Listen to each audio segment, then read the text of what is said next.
Eskerrik asko etorri zareten guztioi.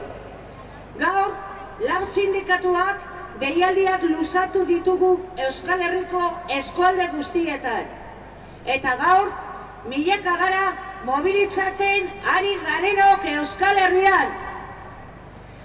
Aurtengo maiatzaren lehena oso momentu berezian dator. Ikusten ari gara asterik aste, neurri latz eta gogorrak hartzen ari direla Madrileko PP-ren gobernua. Ez da kontu berria. Krisialdi hasieratik, estatuak kudeaketa berbera egiten ari da. Enpresariek eta banketxeek eskatzen duten guztiak emon. Martxoaren 29an, Euskal Herriko kaleak bete genituen.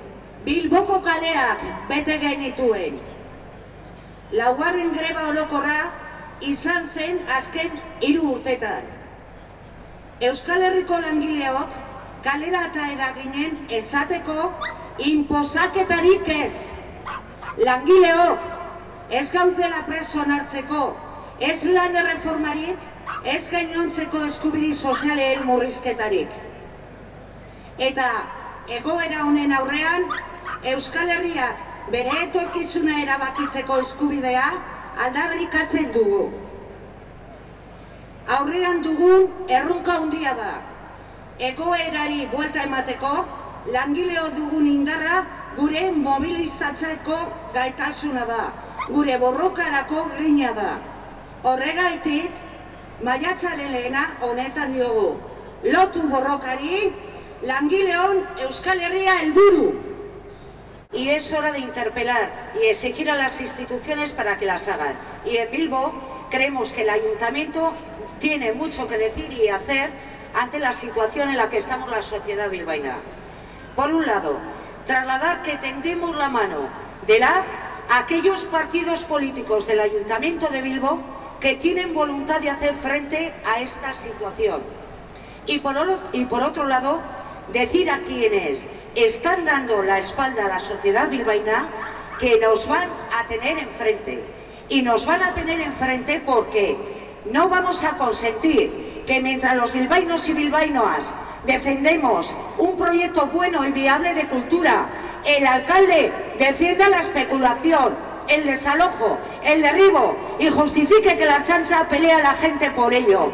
Haz cuna, que no te quepa la menor duda, en Bilbao habrá un cuarto Cucucha. Y nos van a tener enfrente, porque no vamos a consentir que el señor Azcuna salga un domingo de la tienda de Ford en la Gran Vía, probablemente de comprar unos calzoncillos, y nos llame a las trabajadoras delincuentes y mafiosas. No lo vamos a consentir. Y nos van a tener enfrente porque mientras este fin de semana el Ayuntamiento de Sopelana hacía un homenaje a los vecinos del pueblo muertos en accidente laboral, aquí el Ayuntamiento de Bilbao, de la mano del PNV y el PP, han venido rechazando mociones para poner en marcha un protocolo en contra de los accidentes laborales.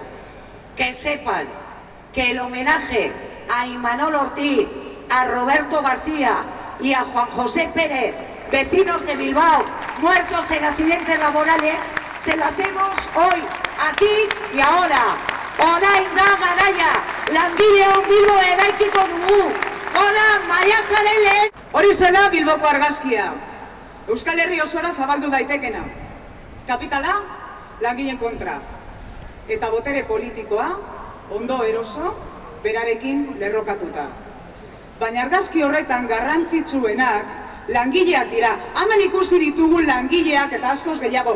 Borrokan dauden langileak, euren eskubideen alde borrokan dauden langileak, euren enplegoen alde eta azken batez, euren bizitzen alde borrokan dauden langileak.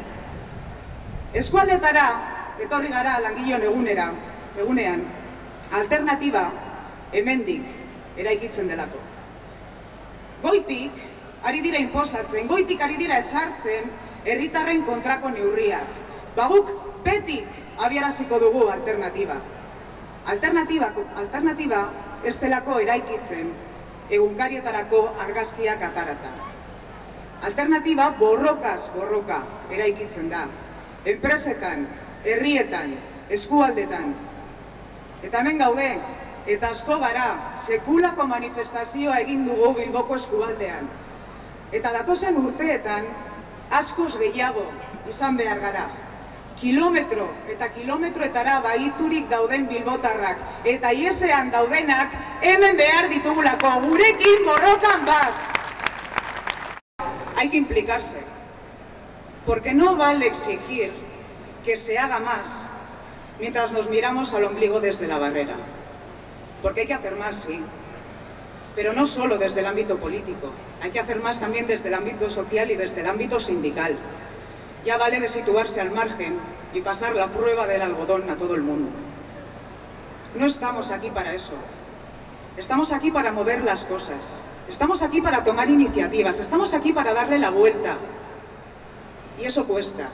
Y cuesta mucho. Y hay que pelear mucho. Porque como ya hemos dicho, aquí no se trata de 1, 2, 3 o 4 reformas puntuales. Se trata de un ataque integral contra la clase trabajadora. Pretenden robarnos nuestros derechos y dárselos al mejor postor. Los instrumentos con los que defendemos esos derechos y además también pretenden robarnos la capacidad de lucha y de movilización. Porque quieren convertirnos en esclavos y además quieren que traguemos con ello.